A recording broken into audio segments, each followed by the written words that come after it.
14 तारीख को देश भर में होली का त्यौहार मनाया जाना है। ऐसे में कहा जा रहा है कि इस दिन चंद्र ग्रहण लग रहा है।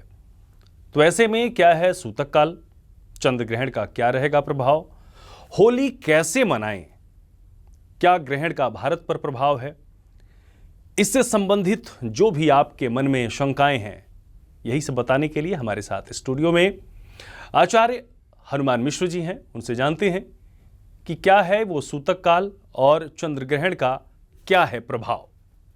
जी देखिए, पहले तो एक लाइन में ये बता दिया जाए कि जहाँ पर चंद्र ग्रहण दृश्य होगा यानी दिखाई पड़ेगा, वहीं पर इसका असर भी पड़ेगा, इसका प्रभाव भी पड़ेगा।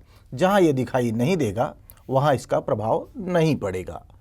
और भारत के लोगों को इस घटना को लेकर भयभीत होने की आवश्यकता नहीं है, क्योंकि भारतवर्ष में यह दिखाई नहीं पड़ रहा है।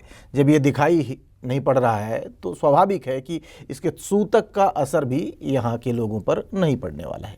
लेकिन हो सकता है कि कुछ लोग आधुनिक समय में डिजिटल माध्यमों से हमें दूर बैठे हुए किसी दूसरे देश में देख रहे हों, जहाँ पर ये दिखाई पड़ेगा और वहाँ इसका क्या असर होगा। ये उनके लिए मैं राशिफल की बात करने वाला हूं कि किस राशि के लोगों को किस तरह के परिणाम मिलने वाले हैं।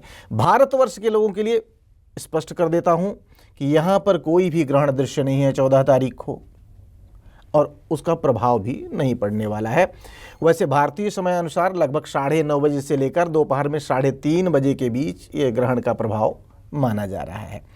अब क्योंकि सुबह अगर 9:15 9:30 के आसपास देखा जाए तो चंद्रमा लगभग 28 डिग्री का सिंह राशि में रहने वाला है, वहीं दोपहर के आसपास तक यह कन्या राशि में पहुंच जाएगा।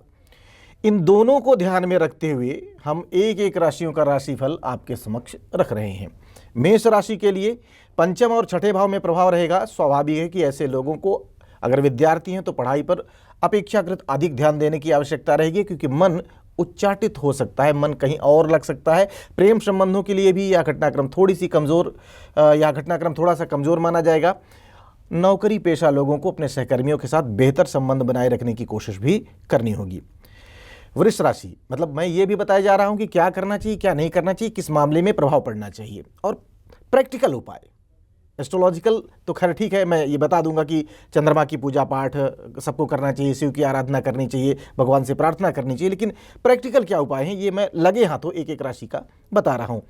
वृष राशि की बात की जाए तो ये इनके चतुर्थ और पंचम भाव पर प्रभाव रहेगा। तो घर गृहस्थी को ध्यान में रखते हुए कदम उठाना है, घरेलू चीज़ों का नुकसान ना होने पाए। कई बार कुछ लोग घर शिफ्ट कर रहे होते हैं, या इस समय साफ़ सफाई का काम भी कुछ जगहों पर चल रहा हो सकता है। होली है कि इसको यहाँ रखते हैं, यहाँ सजाते हैं। तो जब भी कोई सामान शिफ्ट करें बहुत सावधानीपूर्वक करें, अन्यथा उसमें टूट हो सकती है, वो टूट सकता है। मित्रों के साथ विवाद ना होने पाए, इस बात का ख्याल रखना है। प्रेम संबंध और संतान इत्यादि से संबंधित मामलों में सावधानीपूर्वक निर्वाह करने की आवश्यकता रहने वाली है।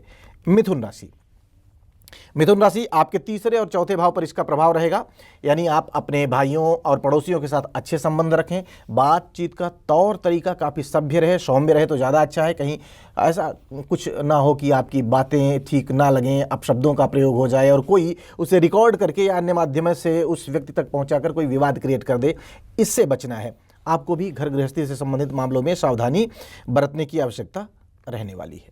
कर्क राशि, कर्क राशि चंद्रमा आपके दूसरे और तीसरे भाव में रहेगा, खासकर तीसरे भाव पर क्योंकि ज़्यादा प्रभाव पड़ने वाला है। शुरुआती समय में तो दूसरे भाव पर भी रहेगा, इसलिए मैं दोनों भावों की चर्चा कर रहा हूँ।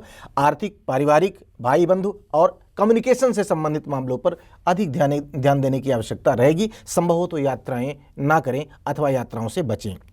सिंह राशि, सिंह राशि वालों स्वास्थ्य का ख्याल रखें, फिजिकल के साथ साथ मेंटल हेल्थ का भी ख्याल रखें। तनाव ना लें व्यर्थ में, बातचीत का तौर तरीका सभ्य रहे, सौम्य रहे, नशा इत्यादि बिल्कुल भी नहीं करना है। इन सावधानियों को अपनाएंगे तो इस ग्रहण का कोई प्रभाव नहीं पड़ेगा। फिर से स्पष्ट कर दूं, भारतवर्ष में वैसे भी नहीं पड़ने वाला है। दूर देशों से बैठे वो लोग जिनके यहाँ ग्रहण है उनके लिए ये राशिफल हम बता रहे हैं। भारत वाले भी फॉलो कर सकते हैं, मना ही नहीं है। ये नहीं करें या ये करें, इस चीज़ को फॉलो कर लेंगे तो और अच्छा रहेगा, लेकिन भयाक्रांत होने की आवश्यकता नहीं है।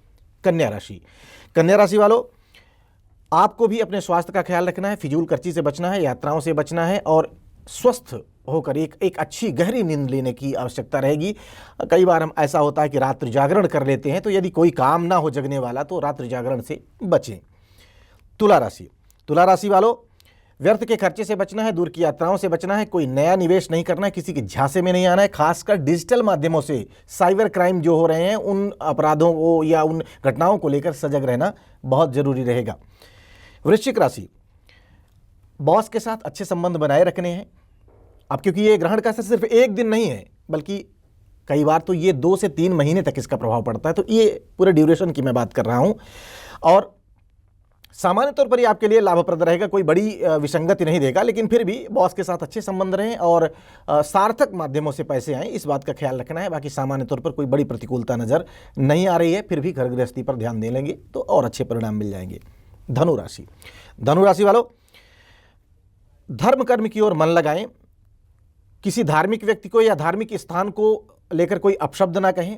वरिष्ठों के साथ अच्छे संबंध बनाए रखें और नौकरी से संबंधित मामलों में किसी भी प्रकार का रिस्क नहीं लेना है। अगले 1-2 महीने यदि सावधानी अपनाएंगे तो अच्छा रहेगा।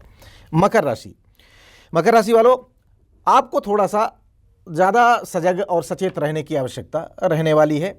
स्वास्थ्य का भी ख्याल रखें, वाहन इत्यादि सावधानी पूर्वक चलाएं और मन को आध्यात्म की ओर लगाएं। बहुत ज़्यादा नहीं कि आप बिल्कुल धर्मांध हो जाएं, लेकिन फिर भी स्पिरिचुअल होने की कोशिश करेंगे तो सब कुछ अनुकूल बना रहेगा। कुंभ राशि, जीवन संगिनी और जीवन साथी के साथ आनंददायी समय बीतने वाला है, लेकिन फिर भी अगर कोई विवाद आपस में नजर आए तो मुद्दे को तूल नहीं पकड़ाना है, छोटे लेवल पर ही इस बात को समाप्त कर लेना है। आपको भी वाहन इत्यादि सावधानी से चलाने की सलाह हम देना चाहेंगे। मीन राशि की बात की जाए, मीन राशि वालों, आपको व्यक्तिगत जीवन का ख्याल थोड़ा सा ज़्यादा रखना है और कर्ज के लेन देन से बचना है और स्वास्थ्य का भी ख्याल रखना है। इन सावधानियों को अपनाएंगे तो ग्रहण का कोई भी दुष्प्रभाव देखने को नहीं मिलेगा। पुनः स्पष्ट कर दूं, भारतवर्ष के लोगों को चिंता करने जैसा कुछ नहीं है, ना तो कोई सूतक है, ना कोई उपाय करना है, ना कुछ। फिर भी इन सावधानियों को अपनाना चाहें तो और भी अच्छा रहेगा। तो यकीनन अब आपके मन में जो सवाल थे वो सवाल अब दूर हो गए होंगे कि होली पर किसी भी प्रकार का ग्रहण या सूतक नहीं है, इसलिए जम के होली खेलें, जम के अबीर और गुलाल उड़ाएं और आपसी भाईचारे और प्रेम को और बढ़ाएं। इसी प्रकार की जानकारी के लिए आप सूर्या समाचार के साथ बने रहें। लाइक, शेयर और सब्सक्राइब जरूर करें। नमस्कार।